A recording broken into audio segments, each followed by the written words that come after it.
manolotra arabanao any tokantrano amin'izao lady ariva izao mety eo moa ny arahanao amin'izao fotoana izao raha ny mandrafitra ny toetrantsika dia alzay somary tsy maro toerana ohatr'izay zany dia mandrivondrivotra saika manerana nosy fa mafimafy zany raha ty amin'ny tendrony avaratry ny nosy indy ny orana zany dia saika amin'ity faritra Varatratsinanana ty no ahitana an'izany faritra sisa zany dia vinavinaina omaina amin'ny akapobeny falao jerentsika amin'ny antsipriny ary izany raha ny maraina dia isy orana malefaka ty amin'ny faritra Antalaha somary andrahona kosa ny andro raha ty amin'ny faritry Dianasy ny aty amin'ny ilany Atsinanana ary aty Voatany fa mety oarana herika zany raha ty amin'ny faritra Mangoro ny ilany andrefana zany hitantsika amin'izao fa dia ibalika vao maraina ny masoandro tsisy manelingelina mihitsy zany masoandro ny faritra andrefan'ny nosy indy raha ny tolakandro indray dia mbola hitoetrany ny orana ty amin'ny faritra Antalaha fa vinavinaina any amin'ny alina zany raha ty amin'ny faritry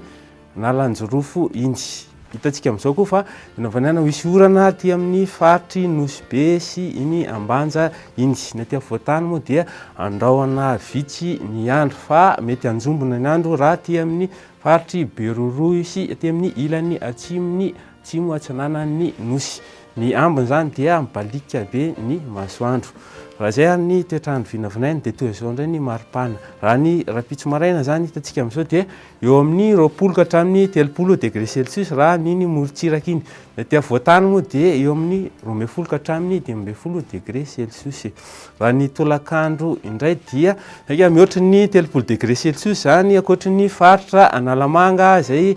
17 degré celsius sy aty amin'ny faritry Sava ary aty amin'ny Vatovavy Fitovinany zay 20 degré celsius fa ny mafana indrindra zany dia tafakatra 17 degré celsius zay aty amin'ny Maevatanana Tiboeny aty ary aty amin'ny ilany aty amin'ny atotaniny atsimo andrefana toy izao indray ary ny vinavinan'ny toetrandro amin'ireto tanàn-dehibe ireto anorana any Paris, Comoro sy Bangkok andrahona ny andro any Johannesburg sy Nairobi fandimo raona sy masoandro any Milan sy Maurice ary Seychelles ny any lerany eo dia balika be inga be masoandro zay ny afaka atolotranao amin'izao alina izao veloma tompoko